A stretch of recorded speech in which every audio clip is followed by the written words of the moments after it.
क्या था कि तुमने हमारी माँ का रूप रख लिया है, अब हम तुम्हें पत्नी के रूप में स्वीकार नहीं कर सकते। और आज तो पहले देवर भाभी माँ कहता है और भाई के चले जाने पर फिर उसी से विवाह कर लेता है, तो ये सही नहीं है। हम तो इसे सही कहेंगे नहीं।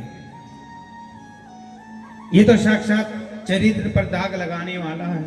अरे हम भारतवासी हैं और हमारे देश में चरित्रवान रहते हैं। और देशों को देखो, वहां तो एक मर जाए दूसरा तैयार बैठा है, दूसरा मर जाए तो तीसरा तैयार बैठा है। क्यों मैया? हमारे देश में पहचान करने के लिए हमारी सरकार ने एक चीज बनवाई है जिसे कहते हैं आधार कार्ड। हाँ या ना? आधार कार्ड में जहां आत्मज का नाम आता है, आत्मज में वहां किसका नाम लिखा रहता है? पिता का या माता का है? किस किस के आधार कार्ड में पिता का नाम है? बाकी सबके तो माता का ही लिख रहा है। तुम्हें हाथ उठाने में भी दिक्कत हो है क्या? हमारे सबके आधार कार्ड में पिता का नाम होता है और बाहर विदेश में जाकर के देखोगे तो वहां पिता का नहीं, वहां माँ का नाम होता है। क्योंकि हमारे यहाँ तो पिता भी कन्फर्म है और माँ भी कन्फर्म है, लेकिन वहां माँ तो कन्फर्म है किस बच्चे की माँ ये है, वहां पिता कन्फर्म नहीं है। इसलिए वहां जैसे हमारे यहाँ आधार कार्ड होता है, वहां एक ग्रीन कार्ड होता है और उस ग्रीन कार्ड में पिता का नहीं, वहां माँ का नाम होता है। क्योंकि वहां शादी से पहले ही लोग फ्रेंडशिप करते हैं, सब कुछ हो जाता है, उसके बाद बच्चे भी हो गए और कभी मन किया तो प्यार किसी से और शादी किसी से। और देशों में तो ऐसे चलता है, लेकिन एक भारतवासी है जहां ऐसा नहीं होता। इसलिए मेरी माँ, हमारे देश की मिट्टी प्रणाम करने योग्य है। हाँ है ना? हम धरती माता को प्रणाम करते हैं कि नहीं? हम धरती को माँ कहते हैं, भारत को माँ कहते हैं। और देशों को देखो, कोई अपने देश को माँ नहीं कहता। तो आप उस देश के वासी हैं जिस देश में गंगा बहती है। इसलिए मेरी माँ, हमारे देश में नारियों का सम्मान किया जाता है, नारियों के चरण स्पर्श किए जाते हैं। वो लोग हैवान हैं जो नारी को देख करके गलत विचार अपने मन में लाते हैं। अरे नारी तो माँ है, बेटी है, बहन है।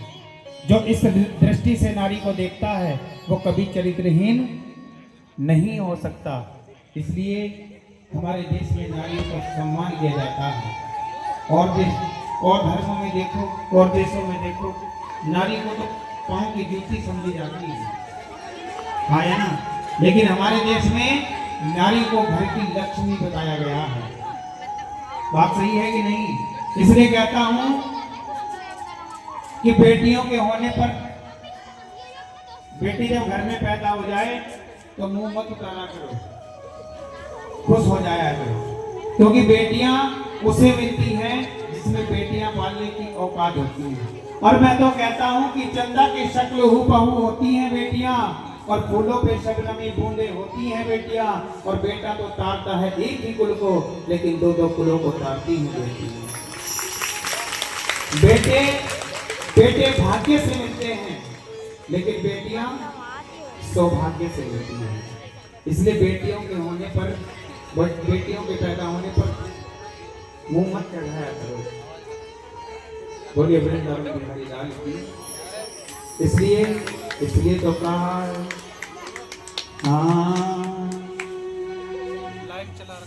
चंदन है इस देश की माटी, तपोभूमि हर ग्राम है, हर बाला देवी की मूरत, बच्चा बच्चा राम है। हमारे यहाँ क्या कहा जाता है? बच्चों को भगवान का रूप कहा जाता है। और जितनी भी बेटियां हैं, स्त्रियां हैं, उन्हें देवी का रूप कहा जाता है। और हमारे देश की माटी एक चंदन के समान है। बोलो हाँ।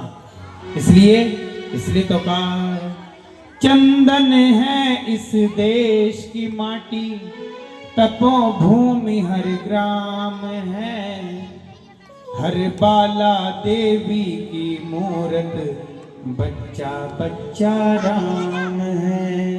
आओ सुनिएगा, बड़ा प्यारा भजन है। आओ भाई।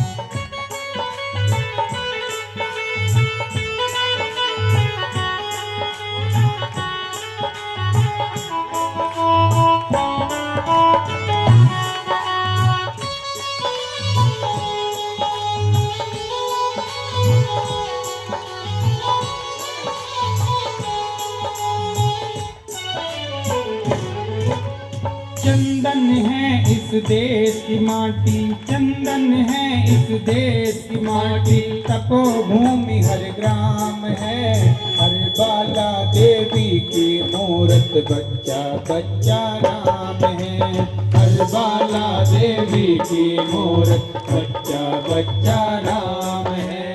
चंदन है इस देश की माटी, चंदन है इस देश की माटी, तपोभूमि हर ग्राम है, हर बाला देवी की मूरत, बच्चा बच्चा राम है, हर बाला देवी की मूरत, बच्चा बच्चा राम है।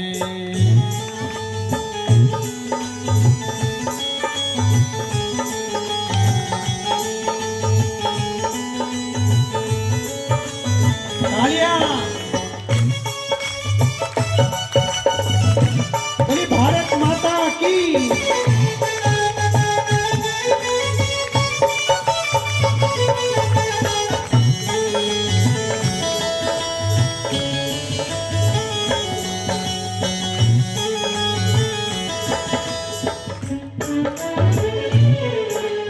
हर शरीर मंदिर सा पावन, हर मानव उपकारी है, जहाँ सिंह बन गए खिलौना, काए जहाँ माँ प्यारी है, काए जहाँ माँ प्यारी है, काए जहाँ माँ प्यारी है।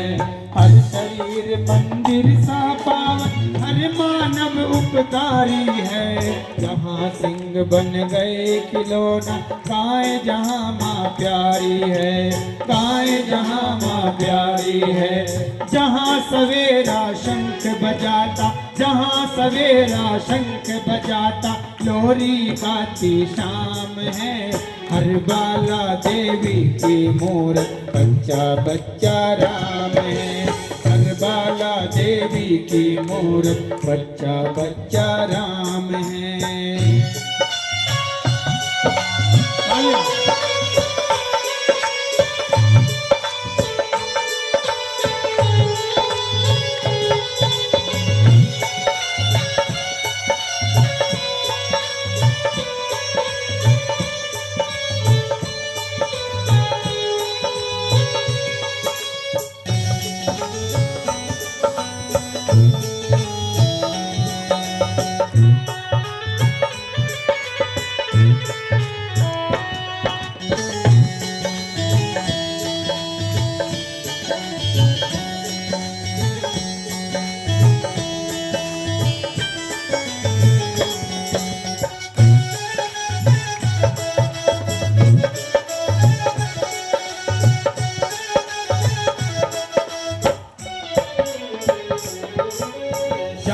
कर्म से भाग्य बदलता, समनिष्ठा कल्याणी है, त्याग और तप की गाथाएं काकी कवि की वाणी है, काकी कवि की वाणी है, काकी कवि की वाणी है।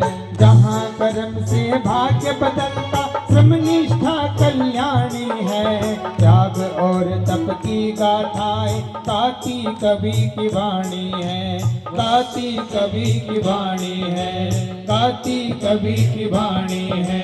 ज्ञान जहाँ का गंगा जल सा, ज्ञान जहाँ का गंगा जल सा पावन है अविराम है।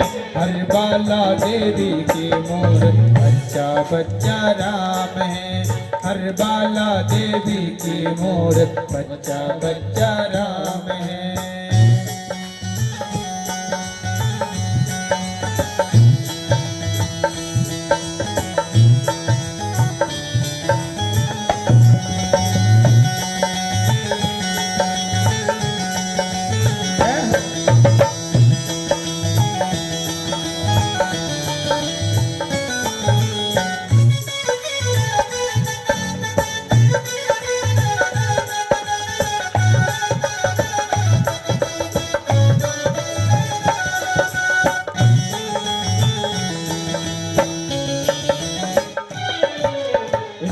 सैनिक जन्मभूमि में गाया करते गीता है, जहाँ खेत में हल के नीचे खेला करती सीता है, खेला करती सीता है, खेला करती सीता है। इसके सैनिक जन्मभूमि में गाया करते गीता है, जहाँ खेत में हल के नीचे खेला करती सीता है, खेला करती सीता है। जीवन का आदर्श यहाँ पर, जीवन का आदर्श यहाँ पर परमेश्वर का धाम है। जीवन का आदर्श यहाँ पर परमेश्वर का धाम है। परमेश्वर का धाम मतलब राम का धाम। जीवन का आदर्श, हाँ या ना? हमारे जीवन का आदर्श कौन है? भगवान है। जीवन का आदर्श यहाँ पर, जीवन का आदर्श यहाँ पर परमेश्वर का धाम है। हर बाला देवी की मूरत बच्चा बच्चा राम है, हर बाला देवी की मूरत बच्चा बच्चा राम है, बच्चा बच्चा राम है, बच्चा बच्चा राम है, बच्चा बच्चा राम है। बोलिए भक्त वत्सल भगवान की जय हो। प्रिय भक्तों, भारत वह देश है जिसमें जितने भी अवतार भगवान के हुए हैं, सारे अवतार कहाँ हुए? भारत में। संत लोग कहाँ रहते हैं? भारत में, हाँ या ना? जितनी भी नदियां हैं, पावन नदियां, सारी नदियों को हमारे देश में माँ कहकर के बुलाया जाता है। जितनी भी नदियां हैं, इसलिए भारत पावन देश है, चरित्रवानों का देश है। चौथा स्थान बताया गया है सोना। सोना मतलब मांस। जहां मांस का सेवन होता है वहां कलयुग वास करता है, हाँ या ना भैया? जहां मांस का सेवन होता है वहां भी कलयुग वास करता है। आज संसार में कलयुग हावी क्यों हो रहा है? चारों तरफ देखो, जीव जंतुओं को मार मार करके खा रहा है। इस धरती पर सबसे बुद्धिजीवी प्राणी जिसे कहा जाता है, किसे? बुद्धिजीवी जिसे कहा जाता है वो है इंसान। और इंसान कहने को तो ये जहां है इंसानियत की बस्ती, लेकिन भंवर में डूबी इंसानियत की कश्ती। कहने को तो सब लोग अपने आप को कहते हैं कि मैं इंसान हूं। अरे इंसान का मतलब तो समझो, इंसान किसे कहते हैं? इंसान वो होता है जो कभी किसी को हानि ना पहुंचाए, किसी का दिल ना दुखाए, उसे इंसान नहीं कहते कि अपने पेट की भूख मिटाने के लिए तुम दूसरे को मार करके खा जाओ, हाँ या ना? आपके घर में तो नहीं खाता कोई? अंडा वंडा मुर्गा मुर्गा खाते हैं? नहीं खाते ना? खाना भी है। अच्छा, यहां से कितनी माताएं ऐसी बैठी हैं जिनके बच्चे गुरुकुल में पढ़ते हैं? है कोई? स्कूल में तो सबके पढ़ते हैं। कभी आपने अपने बच्चों का बैग चेक किया है भैया? कौन कौन अपने बच्चों का बैग चेक करती है? वो हाथ उठाए जरा, 1 2। चश्मे वाली भैया भी करी, मैं भी करूं। आप अपने बच्चों का बैग चेक नहीं करती, कभी उनकी किताबों को पढ़ना है? अच्छा, कभी उनकी किताबों को पढ़ना। पहले किताबों में लिखा जाता था, हमारे गुरुकुलों में पढ़ाया जाता था गा से गणेश, आज पढ़ाया जाता है गा से गधा। हैं? सब गधे ही हो रहे हैं। पहले पढ़ाया जाता था माँ से मंदिर, आज पढ़ाया जाता है माँ से मछली। पहले पढ़ाया जाता था कि अंकुरित अनाज खाने से प्रोटीन मिलता है, दूध पीने से प्रोटीन मिलता है, फलों का जूस पीने से प्रोटीन मिलता है। आज किताबों में पढ़ाया जाता है कि अंडा खाओ तो प्रोटीन मिलेगा। बोलो हाँ। मांस खाओ तो प्रोटीन मिलेगा। अब मुझे ये बताओ, अंडा मांस खिला रहे हैं, अरे दूसरों के बच्चे तो मदरसे में पढ़ रहे हैं और उन्हें तो सिखाया ही यही जाता है कि तुम्हें मांस खाना है, और हमारे बच्चों को भी पढ़ाया जा रहा है स्कूलों में, अंडा खाओ तुम्हें प्रोटीन मिलेगा, मांस खाओ तुम्हें प्रोटीन मिलेगा। क्यों? क्योंकि हमारे सनातन की नींव है ये छोटे छोटे बच्चे, और जब इन छोटे छोटे बच्चों को ही गलत रास्ते पर लगा दिया जाएगा तो सनातन तो अपने आप बर्बाद हो जाएगा। इसलिए आप सोचते क्यों नहीं? मेरी माँ, आप अपने बच्चों को यदि शुद्ध शिक्षा देना चाहते हो तो अपने बच्चों को स्कूल में नहीं, अपने बच्चों को गुरुकुल में पढ़ाओ। हाँ या ना? और यदि स्कूल में पढ़ाते हो तो वहां जाकर के अपील करो, उन्हें कहो कि इस तरीके का चैप्टर किताबों में होना नहीं चाहिए। आजकल स्कूलों में शिक्षा तो मिलती है, लेकिन ये शिक्षा जो है ये धर्म की हत्यारी है। आजकल की शिक्षा ने धर्म की हत्या कर दी है। आज धर्म किसके अंदर है? जिसने अंडा खा लिया हो। क्यों मैया? और मैं तो अंडे खाने वालों को कहता हूं कि छोड़ देते हैं भोजन जिसमें एक बाल है, छोड़ देते हैं भोजन जिसमें एक बाल है, और फिर क्यों खाते हो अंडा जिसमें एक मां का लाल है। यदि अंडे को ना खाया जाए तो अंडे से मुर्गी का बच्चा निकलेगा कि नहीं? अंडा मुर्गी का गर्भ है, और यदि किसी के गर्भ को कोई खा रहा है, इससे बड़ा पाप और क्या होगा? आजकल का इंसान शमशान में जाता है, लाश को हाथ लगाता है तो नहाता है। देखो कैसी बुद्धि मारी गई है। शमशान में जाएगा, लाश को हाथ लगाएगा तो नहाएगा, और बेजुबान जीव को मार करके खाएगा। आया ना? अरे यदि तुम्हें मांस ही खाना है, जो खाते हैं उनके लिए बोल रहा हूं, यदि तुम्हें मांस ही खाना है तो भाई घर में कोई मर जाता है, उसे फूंक करके क्यों आते हो? क्यों दबा करके आते हो? उसे भी घर में छोटे छोटे टुकड़े करके, आज तो बड़े बड़े फ्रिज आते हैं, लगा लिया करो तो इससे आराम से अपना कम से कम 15 दिन का काम तो चले। क्यों मैया? कभी एक हाथ निकाल करके खा लिया पका के, कभी पाँव पका करके खा लिया, कभी खोपड़ी पका करके खा ली। खाओ, मांस ही तो खाना। चलेगा, रुक जाओ थोड़ी देर में और। बोलो हाँ। इसलिए मेरी माँ, जहाँ मांस का सेवन होता है वहाँ भी कलयुग वास करता है। रुक जाओ, चलेंगे हम भी। कलयुग ने कहा कि महाराज ये चारों स्थान अपवित्र हैं, एक कोई अच्छा स्थान बताओ। तब राजा परीक्षित ने कहा कि तुम्हारा स्थान सोने में भी रहेगा। चलो हम भी घर ही मिलियो। बेईमानी से कमाया हुआ धन होगा, उसमें भी तुम्हारा वास होगा। इसलिए ज्यादा सोने के चक्कर में मत रहा करो।